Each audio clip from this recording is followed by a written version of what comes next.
할렐루야. 우리 함께 사도신경으로 우리 신앙 고백하시면서 주님 앞으로 나아가겠습니다. 전능하사 천지를 만드신 하나님 아버지를 내가 믿사오며 그 외아들 우리 주 예수 그리스도를 믿사오니 이는 성령으로 잉태하사 동정녀 마리아에게 나시고 본디오 빌라도에게 고난을 받으사 십자가에 못 박혀 죽으시고 장사한 지 사흘 만에 죽은 자 가운데서 다시 살아나시며 하늘로 오사 전능하신 하나님 우편에 앉아 계시다가 저리로서 산 자와 죽은 자를 심판하러 오시리라.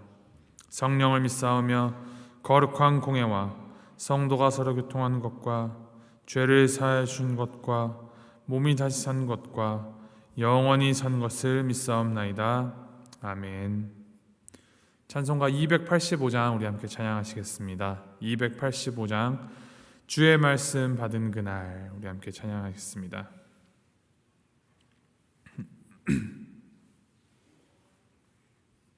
찬송가 285장 함께 찬양합니다. 주의 말씀 받은 그날 참 기쁘고 복되도다. 이 기쁜 마음 못 이겨서 온 세상에 전하노라. 기쁜 날 주 나의 죄 다 씻은 날 늘 깨어서 기도하고 늘 기쁘게 살아가리. 기쁜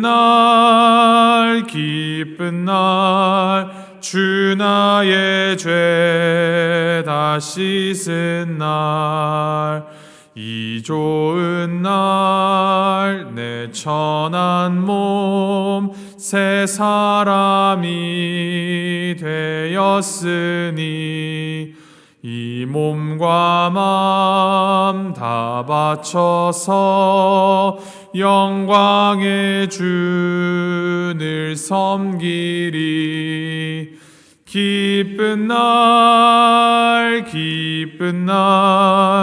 주 나의 죄 다 씻은 날 늘 깨어서 기도하고 늘 기쁘게 살아가리.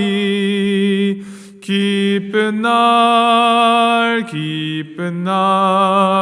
주 나의 죄 다 씻은 날 새 사람 된 그날부터 평안한 마음 늘 있어서 이 복된 말 전하는 일 나의 본분 삼았도다. 기쁜 날 주 나의 죄 다 씻은 날 늘 깨어서 기도하고 늘 기쁘게 살아가리. 기쁜 날 주 나의 죄 다 씻은 날.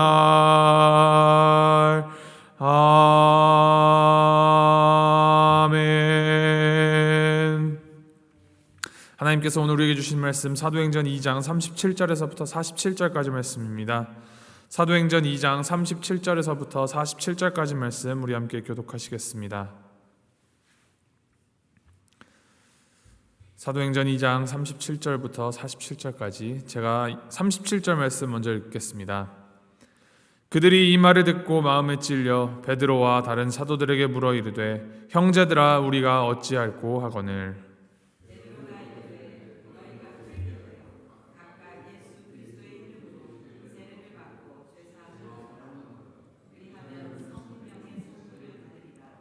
이 약속은 너희와 너희 자녀와 모든 먼데 사람 곧 주 우리 하나님이 얼마든지 부르시는 자들에게 하신 것이라 하고,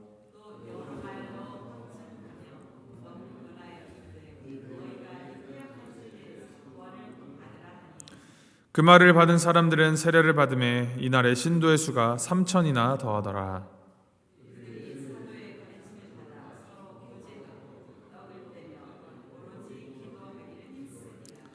사람마다 두려워하는데 사도들로 말미암아 기사와 표적이 많이 나타나니,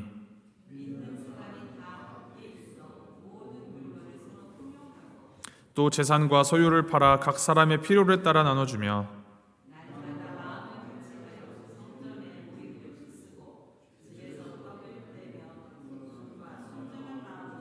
47절에 함께 읽습니다. 하나님을 찬미하며 또 온 백성에게 칭송을 받으니 주께서 구원받는 사람을 날마다 더하게 하시니라. 아멘. 베드로의 설교는 듣는 이들의 마음에 큰 감화와 감동을 일으켰습니다. 말씀에 설교를 들은 사람들이 마음에 찔렸다라고 합니다. 이제 말씀에 반응을 보이는 것이죠. 그리고 그 반응은 각자의 마음 안에서, 즉 나의 안에서 일어나기 시작합니다. 다른 사람을 향해서가 아니라, 다른 사람들이 아니라 나에게서 시작하는 그 말씀에 대한 반응은 죄된 옛사람을 벗어버리고 우리 안에 새 일을 일으키시는 하나님을 닮아가는 역사를 일으킵니다.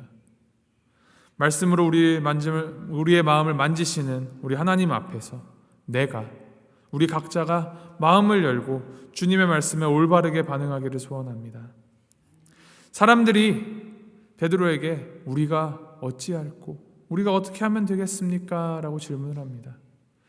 이 질문에 대한 답변으로 베드로는 크게 두 가지를 이야기합니다. 첫 번째가 회개하는 것입니다. 여기서 회개를 표현하는 헬라어 원어는 메타노에오라는 단어인데 돌이키다, 마음을 바꾸다라는 것을 의미합니다. 사실 이것은 그냥 마음으로만 잘못했습니다 하는 그런 단순한 결단이 아니라 그 마음의 찔림에 따른 실제적인 행동의 변화를 동반하는 그런 삶의 변화, 사고방식의 실제적인 변화를 뜻합니다. 회개는 믿음의 결단을 가지고 구체적인 행동으로 표현되어야 합니다. 그것은 우리들의 이 삶의 목적과 방향, 그리고 가치를 변화시키는 진정한 삶의 변화입니다. 바로 이러한 회개와 죄사함의 메시지는 사도행전 처음에서부터 마지막까지 계속되는 이 구원 메시지의 핵심이라고 볼 수 있습니다. 그리고 그 회개의 시작은 하나님을 알므로 시작됩니다. 예수 그리스도의 사랑을 바로 알고 그 사랑을 바로 받아들입니다. 우리는 예수님을 통하여서 나를 구원하신 그 하나님의 사랑을 전심으로 깨달아야 회개할 수 있습니다. 그래야 그 사랑 안에서 벗어나 있었던, 죄에 빠져 있었던 내가 얼마나 큰 죄인인지를 깨닫게 되고 가슴을 치며 통곡하고 아파할 수 있습니다. 그것이 바로 회개의 시작입니다. 두 가지 베드로가 언급한 것, 예수 그리스도의 이름으로 세례를 받고 죄사함과 성령을 선물로 얻으라는 것입니다. 회개는 예수님의 이름으로 세례받는 행위와 이제 연결이 됩니다. 개인적인 회개와 믿음을 통하여서 예수님을 영접한 자들은 이 세례라는 것을 통하여서 내 삶의 주인이 예수님이심을 온전히 인정하여야 합니다. 세례를 통하여서 그들은 이제 회개와 신앙을 하나님과 사람들 앞에서 공식적으로 선언하는 것입니다. 당시 로마의 압제로부터 지내면서 뿌리 깊은 이 유대 사회에서 사실 세례를 받는다라는 것은, 예수님을 믿는다고 선언하는 것은 자신의 가문에서 추방당할 수도 있는 것이고 온갖 핍박을 받아 죽을 수도 있는 그 큰 위험을 감수하는 일이기도 하였습니다. 그렇지만 그 모든 것을 감수하고도 예수님을 구주로 받아들이고 그리스도인으로 살아간다라는 것은 그만큼 중요하고 가치 있는 일입니다. 사실 그리스도인으로 산다는 것, 우리가 신앙생활을 한다는 것은 그저 가볍게 하는 것이 아니라 그만큼 우리의 목숨을 걸어야 할 만큼 중요하고 무겁고 가치 있는 일임을 우리는 늘 기억해야 합니다. 말씀을 받아들인 그날 놀라운 하나님의 역사가 일어납니다. 41절 말씀에 이렇게 기록합니다. 그 말을 받은 사람들은 세례를 받음에 이날에 신도의 수가 3,000이나 더하더라. 성령님께서 이 베드로의 설교를 통하여서 강력하게 역사하셨습니다. 그날에 그 말씀을 듣고 받아들여서 세례를 받고 하나님께로 돌아온 그리스도인이 무려 3,000명이나 되었다 합니다. 이렇게 하여서 이 오순절 성령 강림 사건은 곧 새로운 움직임, 새로운 운동으로 이어집니다. 바로 함께 모여서 함께하는 공동체가 형성된 것입니다. 그리고 이 공동체는 교회의 모체가 되었습니다. 42절 말씀에 이렇게 기록합니다. 그들이 사도의 가르침을 받아 서로 교제하고 떡을 떼며 오로지 기도하기를 힘쓰니라. 사도들의 가르침을 통하여서 그리스도의 제자로 세워진 이들이 함께 모여서 한 일은 사랑의 교제와 기도의 열심이었던 것입니다. 떡을 떼고 서로 교제하는 것은 이제 사람과 사람 사이에 수평적인 관계를 세워나가는 것이고, 기도하기에 힘쓰는 것은 사람과 하나님 사이의 수직적 관계를 굳건히 하는 것입니다. 이 수평적 관계와 수직적인 관계, 이 관계의 십자가를 단단히 하고 더욱 확장시켜 나가는 것이 바로 공동체의 사명이자 공동체의 역할입니다. 특별히 42절 후반전에 오로지 기도하기를 힘쓰니라 라고 합니다. 여기에서 힘쓰다라는 이 헬라어 원어는 그 뜻이 진지하다, 변함없이 계속하다, 몰두하다, 전념하다라는 뜻을 가지고 있습니다. 이들은 하나님의 말씀과 하나님께 드리는 이 기도에 늘 진지하게 몰두하는 모습을 보였습니다. 이것이 교회의 두드러진 특징이어야 합니다.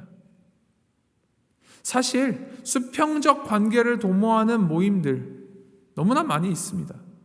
교회보다도 더 효과적으로, 더 재미있게, 실질적으로 더 도움이 된다 느끼는 그런 사람과 사이의 그 관계를 쌓는 그러한 모임들이 얼마나 많이 있습니까? 그러한 모임들과 경쟁하면서 더 좋은 프로그램을 제공하는 것이 교회의 1차적인 목적이 아닙니다. 교회가 교회다워야 한다는 것은 하나님과의 관계 쌓기에 더 비중을 두고 더 힘써야 한다는 것입니다. 기도함으로, 말씀을 받아들임으로 하나님을 더욱 알아가고 하나님의 마음을 입으며 하나님의 인도하심을 따르는 것이 우리가 더욱더 관심을 두어야 하는 일입니다. 놀라운 것은 그리할수록 하나님의 이 역사하심과 표징이 더욱 나타나고 경험할수록 그들의 삶의 모습에 변화가 일어나서 새로운 공동체가 더 형성된다라는 점입니다. 44절부터 47절에 보면 그 공동체의 가장 두드러진 특징으로 모든 것을 공동으로 소유한 것에 있습니다. 성령의 역사가 이러한 변화를 만들어낸 것입니다.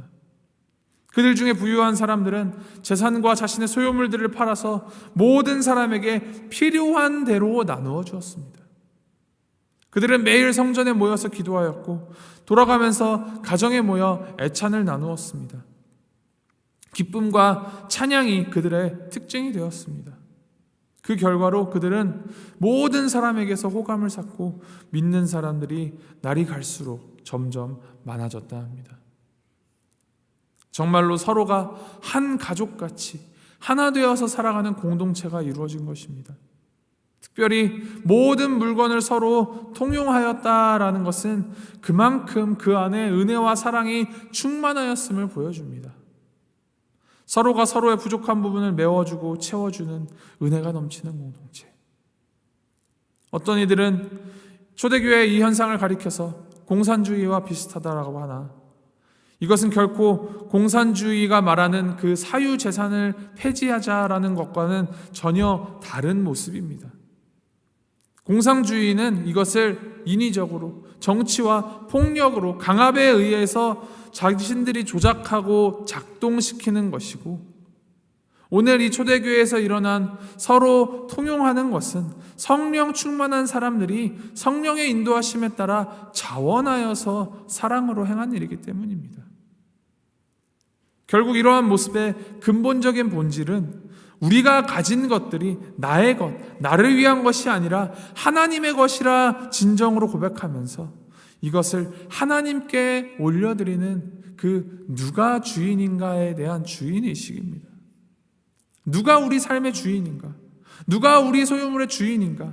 이 질문의 답이 하나님이시다라고 고백하면서 이것을 나누는 것입니다. 자신의 소유를 통용하고 필요로 하는 자들에게 그 필요에 따라 흘러들어가 그 필요가 메워지는 것. 이것은 구약의 모세율법 가운데 하나님께서 주신 희년, 은혜의 해가 실제적으로 나타나 이루어지는 하나님의 은혜의 법칙이며 하나님의 역사하심입니다. 그리고 이러한 변화의 움직임 속에서 하나님의 은혜 안에서 점점 더 많은 사람들이 늘어갔다 합니다. 46절, 47절 다시 한번 읽어드립니다. 날마다 마음을 같이하여 성전에 모이기를 힘쓰고 집에서 떡을 떼며 기쁨과 순전한 마음으로 음식을 먹고 하나님을 찬미하며 또 온 백성에게 칭송을 받으니 주께서 구원받는 사람을 날마다 더하게 하시니라. 베드로의 오순절 설교를 들은 많은 사람들의 마음이 찔려서 그들은 회개하고 세례를 받았습니다. 그날에 3,000명이나 신도의 수가 더할 정도로 부흥의 역사가 나타났습니다. 그리고 그들은 오로지 말씀과 기도에 집중했습니다. 그리고 서로 사랑하면서 믿음과 사랑의 공동체를 만들어 갔습니다.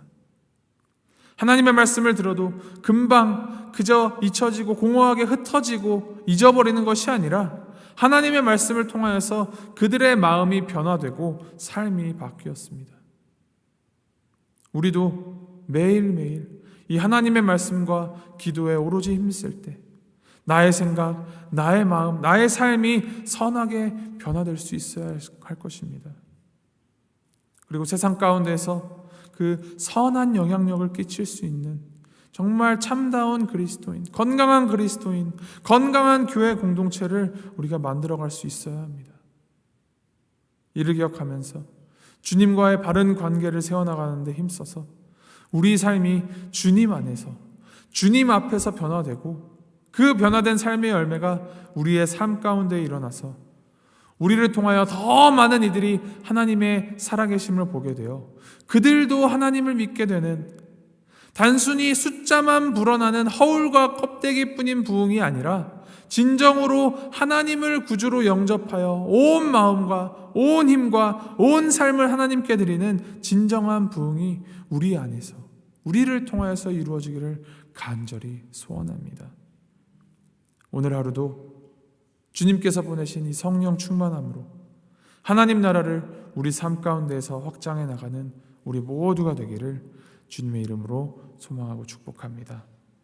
함께 기도하시겠습니다.